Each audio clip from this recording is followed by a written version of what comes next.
की जय। श्री सुखदेव जी महाराज की जय। श्री गम गणपते नमो नमः। वक्रतुंड महाकाय सूर्यकोटि समप्रभ निर्विघ्नं कुरु मे देव सर्वकार्येषु सर्वदा।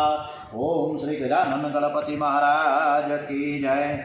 ओम श्री हनुमान जी महाराज की जय। ओम मनोजवं मारुततुल्यवेगं जितेन्द्रियं बुद्धिमतं वरिष्ठं वातात्मजं वानरयूथमुख्यं श्रीरामदूतं शरणं प्रपद्ये। श्री हनुमान जी महाराज की जय। श्री रामचंद्र भगवान की जय। श्री सोमनाथ महादेव की जय। ओम श्री गायत्री माता की जय। ओम श्री भारत माता की जय। वंदे वेद मातरम। सौनु करो कल्याण हे दयाळु प्रभु सौनु करो कल्याण। आज 24મી સપ્ટેમ્બર 25 આજે આશીષનો જન્મદિવસ। आज 25મી સપ્ટેમ્બર ગુરુવાર છે। આજે પણ ત્રીજ છે। ગઈકાલે ત્રીજ આજની ત્રીજ એટલે સરસ મજાની આપણે આ ભાગવત રસામૃત શ્રી કૃષ્ણ પરમાત્માને ખૂબ સરસ રીતે સંભળાવીએ એવા ભાવ શ્રદ્ધા સુમન સાથે ઓમ નમો ભગવતે વાસુદેવાય। શ્રી કૃષ્ણ કનૈયાલાલ की जय। ગણપતિ મહારાજ की जय। અક્રૂરજી હવે ગોકુળમાં પહોંચ્યા છે। એ કથા તરફ આગળ વધીએ। માર્ગમાં શ્રી કૃષ્ણ ગાયોને લઈને ઘેર ગયા છે। એ રસ્તા ઉપર અક્રૂરજીનો રથ આવ્યો અને એ ભૂમિમાં શ્રી કૃષ્ણના ચરણના પગલા જે ભૂમિ ઉપર પડ્યા છે એના દર્શન થયા। અક્રૂરજી વિચાર કરે છે કે સાંભળ્યું છે કે ગાયોની પાછળ ચાલે છે ત્યારે પગમાં જોડા પહેરતા નથી, ઉઘાડા પગે ચાલે છે। આ મારા શ્રી કૃષ્ણના ચરણ દેખાય છે। આ સ્વસ્તિકનું ચિહ્ન છે, આ કમળનું ચિહ્ન દેખાય છે। આ બાજુ ગોવાળના પગલાં દેખાય છે। અક્રૂરજીને શ્રી કૃષ્ણના ચરણારવિંદના દર્શન વ્રજ રજમાં થયા। પ્રેમમાં હૃદય પીગળ્યું છે, આંખો ભીની થઈ। અક્રૂરજી રથમાં બેસી શક્યા નહીં, રથમાંથી નીચે ઉતરી ગયા। શ્રી કૃષ્ણ ચરણ રજમાં એ આળોટવા લાગ્યા છે। પાગલ જેવી દશા થઈ ગઈ। લોભી માનવ પૈસા માટે કોઈ પણ લોભી મનુષ્ય છે ને એ પૈસા માટે પાગલ બને છે। સવારથી લઈને રાત સુધી દોડા દોડી કર્યા કરે, ઘણાની ખુશામત કરે છે અને ત્યારે એને પૈસો કાવડિયા હાથમાં આવે। આમ જ્યાં સુધી ખૂબ જ મોટી મહેનત ન થાય, પાગલ જેવા પૈસાની પાછળ પાગલ જેવા ન થાય ત્યાં સુધી કાવડિયા મળતા નથી। તો પરમાત્મા કેવી રીતે મળે? અતિ લોભી જીવ પૈસામાં પાગલ થાય છે, અતિ કામી જીવ કામમાં પાગલ થાય છે, પણ આ જીવ પરમાત્માને માટે પાગલ થતો નથી। ભગવાન માટે જે પાગલ થાય છે એને જ પરમાત્મા મળે છે। અક્રૂરજીએ વિચાર કર્યો કે મારા ભગવાન ઘણા પગે ચાલતા જાય છે, હવે મારે રથમાં બેસવું નથી। હું તો શ્રી કૃષ્ણની સેવા કરનાર વૈષ્ણવનો નોકર છું। હું રથમાં બેસીને જાઉં તો મને પાપ લાગે। અક્રૂરજી સાષ્ટાંગ દંડવંત પ્રણામ કરતા કરતા જાય છે। પરમાત્માને માટે જે વિચાર કરશો ને તે વિચાર પરમાત્મા સાચા પાડશે। પવિત્ર સંકલ્પ કરવાથી જ મન સુધરે છે। તન્મે મનઃ શિવ સંકલ્પમ અસ્તુ। સંકલ્પ કરવો એ મનની ટેવ છે। કદાચ સંકલ્પ કરવો જ હોય તો પવિત્ર સંકલ્પ કરવો। સંસાર સુખના સંકલ્પ કરીને મનને બગાડશો નહીં। એકવાર મન બગડી જાય પછી જલ્દીથી સુધરશે નહીં। અક્રૂરજીના જેવા પવિત્ર વિચાર કરો। અક્રૂરજીનો સંકલ્પ હતો કે ગૌશાળામાં ગાયોનું દૂધ દોહવાની તૈયારીમાં હશે અને ત્યારે હું પહોંચું। આજે એવું જ થયું। ગાયો એવી છે કે શ્રી કૃષ્ણ હાથ ફેરવે અપનાવે તો જ દૂધ આપે। લાલો ગાયો દોહવાની તૈયારીમાં છે, ગ્વાલ બાલ મિત્રો ત્યાં ઊભા છે। અક્રૂરજીનો શ્રી કૃષ્ણના દર્શન કર્યા। અક્રૂરજીએ ગૌશાળામાં શ્રી કૃષ્ણના દર્શન કર્યા, ભાવ વિભોર થયા। શરીરમાં એકદમ રોમાંચ આવ્યો। આંખો ભીની થઈ ગઈ, ગળું ભરાઈ ગયું, મુખમાંથી એક શબ્દ નીકળતો નથી. લાકડીની જેમ ઢળી પડે એમ ભગવાનના ચરણમાં અક્રૂરજી ઢળી પડ્યા છે. બોલીએ શ્રી કૃષ્ણ કનૈયાલાલ કી જય. સાષ્ટાંગ પ્રણામ કરે છે. જીવને કરેલા પાપ માટે જ્યારે હૃદયથી પસ્તાવો થાય ત્યારે આ જીવ સર્વ પ્રકારનું અભિમાન છોડીને જ્યારે ભગવાનના શરણે આવે છે ત્યારે ભગવાન એને પ્રેમથી જુએ છે. ભગવાન અક્રૂરજીને પ્રેમથી જુએ છે અને માથે હાથ ફેરવે છે. અક્રૂરજીનો બધો જ સંકોચ ઓગળી ગયો. પ્રભુએ હાથ ફેરવ્યો અને કહ્યું કે ઉઠો. અક્રૂરજી વિચાર કરે કે મારે માથે હાથ ફેરવે છે, હજુ મને કાકા કહીને બોલાવતા નથી. અક્રૂરજી પ્રતીક્ષા કરે છે કે પ્રભુએ ફરીથી હાથ ફેરવ્યો. અરે ભાઈ, બહુ થયું, હવે તો તમે ઉઠો. અક્રૂરજીને થાય છે કે ઉઠો ઉઠો બોલા કરે છે, પણ મને હજી કાકા કહીને બોલાવતા નથી. એ મને કાકા કહીને નહીં બોલાવે. મેં બહુ જ પાપ કર્યા છે. મારા જેવા પાપીને કાકા કહેતા મેં સંકોચ થતો હશે. ઘણા વર્ષો થયા હવે મેં પાપ છોડ્યા છે. સવારે ઉઠીને હું ધ્યાન ધરું છું, સેવા કરું છું, શ્રી કૃષ્ણનું કીર્તન કરતા તન્મય થઉં છું. શ્રી કૃષ્ણ કીર્તનમાં કોઈ વખત મને દેહનું ભાન રહેતું નથી. મારા ભગવાન મારી ઈચ્છા પૂર્ણ નહીં કરે, અને એ જ કરશે ને તો બીજું તો કોણ કરે? મને કાકા કહીને બોલાવશે ત્યારે જ હું ઉઠીશ. મારે પાણી પણ પીવું નથી. મારે પ્રભુ પાસે કોઈ પણ વસ્તુ માંગવી નથી. એકવાર મને કાકા કહીને બોલાવે તો મારું મરણ સુધરશે. પ્રભુ સાથે સંબંધ જોડો તો જ ભક્તિ થાય. સંબંધ વિના સ્મરણ થતો નથી. અક્રૂરજીએ સંબંધ જોયો છે. વૃંદાવનમાં એક સંત રહેતા હતા. વૃંદાવનમાં અનેક સંતો આજની તારીખમાં પણ છે. વૃંદાવન છે એ પ્રેમ ભૂમિ છે. એટલે વૃંદાવનમાં પ્રેમાનંદ જેવા અત્યારે સંત મહાત્મા છે.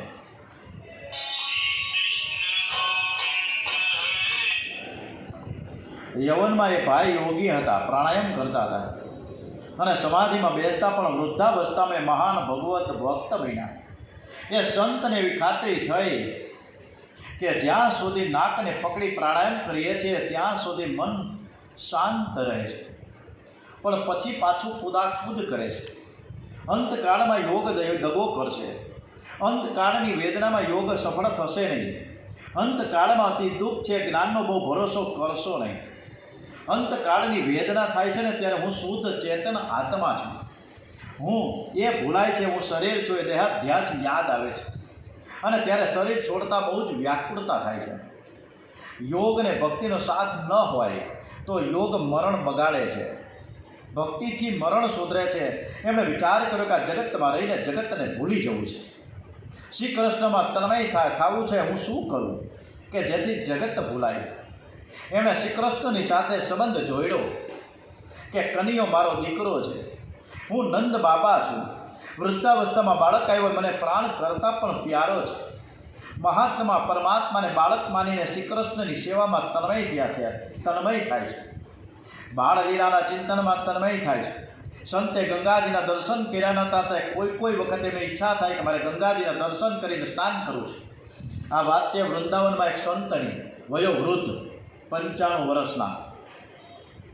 કાશીમાં ગંગાજી બિરાજે છે. તે કાશી જવાની સંત તૈયારી કરે છે, પણ બાલકૃષ્ણ લાલની સેવામાં જ્યારે તન્મયતા થાય, હૃદય પીગળે છે. એમને એવો ભાસ થાય કે કનૈયો મારી ગોદમાં બેઠો છે, અને ગોદમાં બેઠો બેઠો મારો કાનુડો મને એમ કહે કે હું તો તમારો બાળક છું, મને છોડીને તમે કાશી જાઓ છો, તમારા વિના મને ગમશે નહીં. બાબા, મને છોડીને તમે જાત્રાએ ન જાઓ. સંત કાશી જવાની તૈયારી કરે, પણ પછી ના પાડે. મારો દીકરો ના પાડે છે, મારે કાશી નથી જવું. સંત વૃંદાવનમાં રહ્યા છે. 95 વર્ષની અવસ્થા છે. મહારાજનું શરીર અતિ વૃદ્ધ થયો, પણ કનૈયો તો હજી 4-5 વર્ષનો એનો કનૈયો, એનો દીકરો, એનો બાળક થઈને રહે છે. એ મોટો થયો જ નહીં, એ બાળક જ રહ્યો. એને બાલ સ્વરૂપમાં બહુ પ્રીતિ જાગી છે. લાલાને પ્રેમથી બાળક માન્યો છે. શ્રી કૃષ્ણમાં તન્મય રહે છે. એક દિવસ લાલાના સેવા સ્મરણ કરતા કરતા મહાત્માએ શરીરનો ત્યાગ કર્યો. બધા સાધુઓ ભેગા થયા અને કીર્તન કરતા કરતા એમના શરીરને સ્મશાને લઈ ગયા છે. અગ્નિ સંસ્કારની તૈયારી થઈ અને એ જ સમયે સ્મશાનમાં 5-6 વર્ષનો એક સુંદર બાળક આવ્યું. એનો પિતાંબર પહેર્યું હતું. એના ખંભે ગંગાજળનો એક નાનકડો ઘડો હતો. એ બાળકને જોતા બધા જ સ્તબ્ધ થઈ ગયા.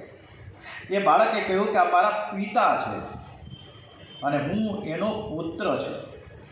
અગ્નિ સંસ્કારનો હક છે ને મારો છે. હું અગ્નિ સંસ્કાર કરીશ. અને એને બહુ જ મારા પિતાએ મને બહુ લાડ કર્યા છે. હું તો હઠ કરતો હતો પણ એને મારા પર બહુ જ પ્રેમ કર્યો છે. પિતાજીની ઈચ્છા હતી કે એમને કાશીમાં જઈને ગંગા સ્નાન કરવું હતું.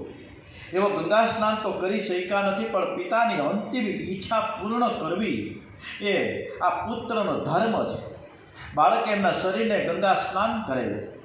પુત્ર પિતાની જેમ છેલ્લી પૂજા કરે છે એમ બાળકે પૂજા કરી કપાળમાં તિલક કર્યો, ફૂલની માળા પહેરેલી. બાળકે એના ચરણમાં માથું મૂક્યું કે બાબા, તમારો કનૈયો, તમારો કાનો, તમારો લાલો તમને વંદન કરે છે. વંદન કરતા આંખમાં આંસુ આવ્યા. આવા પિતા, એમનો કેવો પ્રેમ હતો. બાળકે અગ્નિ સંસ્કાર કર્યા છે. જોત જોતામાં અદૃશ્ય થયો. પરમાત્માની સાથે સંબંધ થયો. ત્યારે અંતકાળમાં આ કાનુડો એ પિતાને, એના બાપને અગ્નિ સંસ્કાર કરવા એ કાનુડો, એ કૃષ્ણ, એ ઈશ્વર, એ પરમાત્મા સાક્ષાત આવ્યા છે. મૃત્યુની પથારીમાં પિતાને છોડીને આજના દીકરાઓ ચાલ્યા જાય છે. આવતા પણ નથી કે અંત્યેષ્ટિ વિધિ તમે તમારી રીતે બધા કરી નાખો, મારી પાસે ટાઈમ નથી. લાલા સાથે સંબંધ રાખી ભક્તિ કરશો ને તો અંતકાળમાં શ્રી કૃષ્ણ તમને લેવા આવશે. ભક્તિથી જ મરણ શોધરે છે. ભક્તિથી જ જીવન મંગલમય થાય છે. અક્રૂરજીને ઈચ્છા હતી કે એકવાર શ્રી કૃષ્ણ મને કાકા કહીને બોલાવે. પ્રભુને ખબર પડી. ઓલી બાજુ પણ સુલભા અને વિદુરજી એમની કૃષ્ણ કુટીરમાં બેઠા બેઠા જે ધૂન ભજન અને કીર્તન કરતા હતા. હરે કૃષ્ણ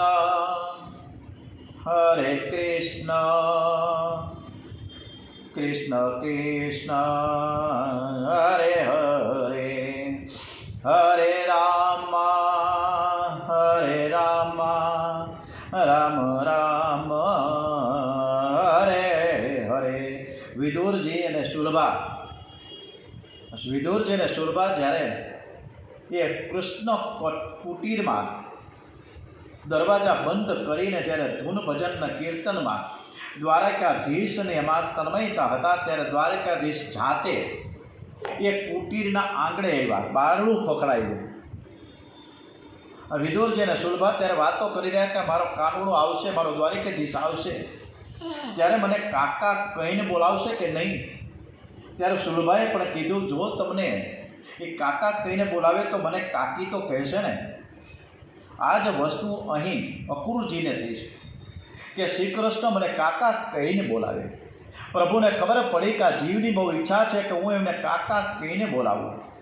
એમાં મારું શું જાય છે? હું બધાનો બાપ છું અને આ બધાનો પણ દાદો પણ હું જ છું. શ્રી કૃષ્ણ સાથે કોઈ પણ સંબંધ જોડો એ જરૂર મદદ કરશે. શ્રી કૃષ્ણે અક્રૂરના માથે હાથ પધરાવ્યો અને કહ્યું કે કાકા તમે ઉઠો. અક્રૂરજીને આનંદ થયો. કોઈ પણ જીવ શ્રી કૃષ્ણની સન્મુખ આવે છે ને ત્યારે એકવાર પરમાત્મા એને હાથમાં લઈને ભેટી પડે છે. મારો જીવ મારી સન્મુખ આવ્યો છે. શ્રી કૃષ્ણ અક્રૂરજીને ભેટા. અક્રૂરજીને આનંદ થયો. ભગવાને અક્રૂર કાકાનો હાથ પકડ્યો, આંગળી પકડી કે ચાલો તમે મારા ઘરે, તમે અંદર ચાલો. નંદ બાબા, મારા બાપુજી તમને બોલાવે છે. હાથ પકડી અંદર લઈ ગયા છે. નંદજીએ અક્રૂરજીનું ખૂબ જ સ્વાગત કર્યું. સ્નાન થયો, ભોજન થયો, પથારીમાં બેઠા ત્યારે નંદ બાબા કુશળ સમાચાર પૂછે છે. અક્રૂરજીએ કહ્યું કે બાબા બધા આનંદમાં તો છે ને? તમને બધા, અરે ભાઈ તમને બહુ જ યાદ કરે છે બધા. ઘણા દિવસ થયા તમે મથુરામાં આવ્યા નથી. આવતીકાલે કંસ રાજા એક મોટો બધો યજ્ઞ કરે છે. યજ્ઞના દર્શન માટે હું આમંત્રણ આપવા ખાસ આવ્યો છું. કંસ રાજાની મને આજ્ઞા થઈ છે. નંદ બાબા દર્શન કરવા માટે મથુરામાં આવે. લાલા પણ 11 વર્ષના થયા છે, મથુરા પાસે જ છે. એ ત્યાં એકવાર પણ આવ્યો નથી. બધાની ઈચ્છા છે, કંસ રાજાની પણ મને એવી ઈચ્છા છે કે મને બોલાવે છે, મને આમંત્રણ મોકલ્યું છે. તો લાલાને માટે આજે કંસ રાજાએ જે સોનાનો રથ મોકલ્યો હોય, આ રથ મોકલ્યો એટલે એને ખાસ આમંત્રણ કરીને અમને બોલાવે છે ને. પણ કપટથી તો નથી મોકલ્યો ને. નંદ બાબા બહુ ભોળા છે, અને બહુ ભોળાને જગતમાં કોઈ ઠેકાણે છળ કપટ દેખાતું નથી. નંદ બાબા રાજી થયા. એક ભૂદેવે લાલાના જન્માક્ષર જોઈને મને કહ્યું હતું કે તમારા કન્યાને 11મું વર્ષ બેસે ને, અને પછી તમારા ઘરે એક સરસ મજાનું વાહન લઈને કોઈ આવશે, અને પછી લાલો ગાયોની પાછળ ગળા પગે નહીં ફરે, રાજા થશે. એવો સરસ મજાનો યોગ છે. અને આજે મને એવું લાગે છે કે સાચું ઠરે છે. આજે તમે રથ લઈને આવ્યા છો. મારી બહુ ઈચ્છા હતી કે લાલાને હું મથુરા બતાવું, મોટું બધું સિટી શહેર તો લાલાનું બતાવું. હવે આવતીકાલે હું શ્રી કૃષ્ણ બલરામને લઈને મથુરા લઈને આવીશ. મારે તે રથમાં બેસવું નથી, હું તો ગાડામાં બેસીને જઈશ. મારો લાલો, બલરામ અને આ બધા જ બાળકો રથમાં બેસે, અને તમે એને લઈને જાજો. મથુરામાં જવાના છે તો બાળકોને ખબર પડી. સૌ દોડતા દોડતા નંદજી પાસે આવ્યા, કહે કે બાબા મને સાથે લઈ જાઓ. મને લાલા વિના ગમતું નથી. બાબા એકલો જાય, એની સાથે કોણ રમશે? હું લાલાને સાથે રમીશ. અમે ગિલ્લી દંડો સાથે જ રમીએ છીએ, ન્યાય પણ અમે સાથે જ રમીશું. તમે જરાય ના ન પાડતા. બાબા અમારે પણ તમારી સાથે આવવું છે, અને કદાચ તમે અમને રથમાં નહીં બેસાડો તો અમે ચાલીને જશું. અમે રથની પાછળ દોડતા દોડતા જઈશું. નંદજીએ કહ્યું કે તમે ઘેર જાઓ ને તમારા માતા પિતાની આજ્ઞા લઈને આવો. બાળકો ઘેર ગયા છે. માને કહ્યું કે માં, કન્યો આવતીકાલે મથુરા જવાનો છે, અમારે પણ એની સાથે જવું છે. માને બાળક પ્રાણ કરતાં પણ પ્યારું હોય છે. બાળકને કહે કે જા, લાલાને તું સાચવજે, લાલો બહુ કોમળ છે. મથુરા જવાની તૈયારીઓ થવા લાગી. બધાને ખૂબ જ આનંદ થયો છે. એકલા યશોદા મૈયા વ્યાકુળ થયા. નંદ બાબાને પૂછે છે કે આવતીકાલે તમે મથુરા જવાના છો? તમે મારા લાલાને લઈ જવાના છો? નંદજીએ કહ્યું કે હા, તું જોતી નથી, કંસ રાજાએ લાલાને માટે સરસ મજાનો સોનાનો રથ મોકલ્યો છે. જશોદાજીએ કહ્યું કે આ રથ જોઈને તમે ભૂલા ન પડતા. કંસ છે ને બહુ જ કપટી છે, મને ખબર છે. એની દાનત બિલકુલ સારી નથી. 2-3 દિવસથી રોજ મને ખરાબ સ્વપ્ન બહુ દેખાય છે. હું વિચાર કરતી હતી કે આવા સ્વપ્નો મને કેમ દેખાય. હું તમને શું કહું, તમે અક્રૂરની સાથે વાતો કરો છો, પણ આ અક્રૂર બહેનો છે ને એ મને કાળ જેવો દેખાય છે. મારો લાલાજી, મારો લાલો, મારો કાનુડો મથુરા ન જાય. સવારે ઉઠે ત્યારે ને બહુ ભૂખ લાગે છે. હું તેને સવારે માખણ આપું છું, ત્યારે તે થોડુંક ખાય છે. તે બહુ જ શરમાળ છે. લાલો બહુ જ સુંદર દેખાય છે. મને બીક લાગે છે કે મારો કન્યો અતિ સુંદર છે તો કોઈની નજર ન લાગે. અને મથુરામાં ગયા પછી કોઈક સ્ત્રી એને જાદુ ટોણા કરી નાખે તો અહીંયાથી મથુરા ગયા પછી પાછો નહીં આવે. એ મને પ્રાણ કરતાં પણ પ્યારો લાગે છે. એ જ મારો આધાર છે. વૃદ્ધાવસ્થામાં એને મારી આંખથી દૂર ન કરો. તમારી બહુ ઈચ્છા હોય તો બલરામને સાથે લઈ જાઓ. હું લાલાને નહીં મોકલું. કન્યો હઠ કરે તો પણ મારે લાલાને નથી મોકલવું. નંદજી કહે છે કે એને 11મું વર્ષ બેઠું છે, અને એને બહારનું થોડું જ્ઞાન તો હોવું જોઈએ ને. થોડુંક શીખે તો ખરા ને, દુનિયા કેવી છે. તું એને ઘરમાં કેટલાક દિવસ રાખીશ. મારે એને જલ્દીથી કોકણોનો રાજા કરવો છે. કંસ મોટો રાજા છે. કંસ રાજા સાથે ઓળખાણ થાય ને તો ઘણો એનો પરિચય થાય ને તો ક્યાંક ભલામણ થઈ જાય. યશોદાજી કહે છે કે અહીંથી ગયા પછી જલ્દી પાછો નહીં આવે. નંદજીએ કહ્યું કે એ પાછો કેમ નહીં આવે? હું સાથે લઈને પાછો આવવાનો જ છું. હું એને મથુરામાં બધું જ બતાવીશ, અને પછી રથમાં બેસાડીને પાછો લઈ આવીશ. ચિંતા ન કરો. નંદ બાબા જાણતા નથી કે મથુરામાં શું થવાનું છે. નંદજી યશોદાજીની વાત માનતા નથી. બધા જ સૂઈ ગયા. નંદજી વાત ભૂલી ગયા છે. એમને નિંદ્રા આવી ગઈ. આજે યશોદાજીને વિટંબડા ઊભી થઈ છે.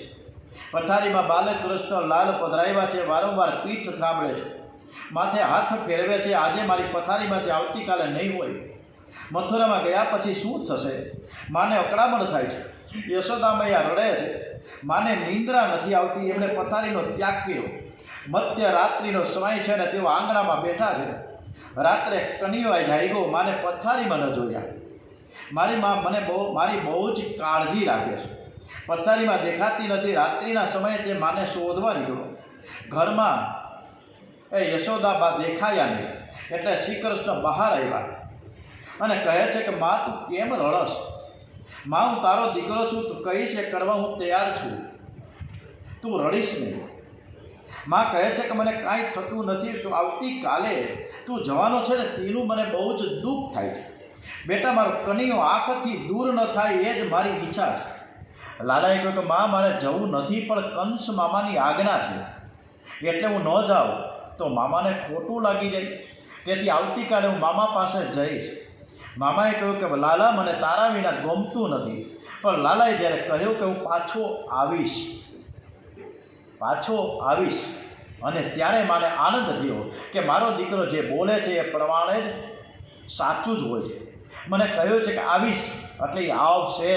મને આનંદ થયો અને આનંદને કારણે યશોદામાએ પૂછ્યું નહીં કે તું પાછો ક્યારે આવીશ. અને બાલકૃષ્ણ પણ એટલું જ બોલ્યા છે કે આવીશ, પણ હું ક્યારે આવીશ એ બાલકૃષ્ણ લાલ ન બોલ્યા. માનવની આશા ડોંગરેજી મહારાજ ખૂબ સરસ મજાની વારંવાર કંઈક ને કંઈક આપણે ઉપદેશ આપી રહ્યા છે. અને એ ઉપદેશ છે કે કોઈ માનવની આશા ન રાખવી અને પરમાત્માની આશા ક્યારેય છોડવી નહીં. યશોદામાએ વિચાર કર્યો કે એકલો એ સૂવાનો નથી, તેથી એ પણ સૂઈ ગયા. માને નિદ્રા તો નથી આવતી, પણ લાલાને સમજાવવા માટે પથારીમાં આંખ બંધ કરે છે. મા લાલાને છાતી સાથે ચાંપે છે. આજે યશોદાના હૃદયમાં લાલાએ પ્રવેશ કર્યો છે અને બીજા દિવસનો સરસ મજાનો સુંદર સવાર થયો છે. અને સવાર થાય પછી શું થયું ખબર નથી. આવતીકાલે યશોદામાં લાલાને પકડી રાખશે, નહીં જવા દે કે જાશે ખબર નથી. મથુરા જશે તો શું થશે આપણને ખબર નથી. ડોંગરેજી મહારાજને ખબર છે. આવતીકાલે ડોંગરેજી મહારાજની આ કથા આપણે કરીશું. ઓમ શ્રી કૃષ્ણ કનૈયા લાલ કી જય. ઓમ નમો ભગવતે વાસુદેવાય. ઓમ શ્રી દ્વારિકાધીશ કી જય. શ્રી કૃષ્ણ કનૈયા લાલ કી જય. શ્રી ડોંગરેજી મહારાજ કી જય.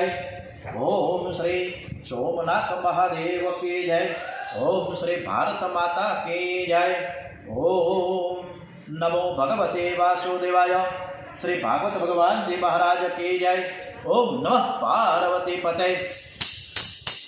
હર હર મહાદેવ. હર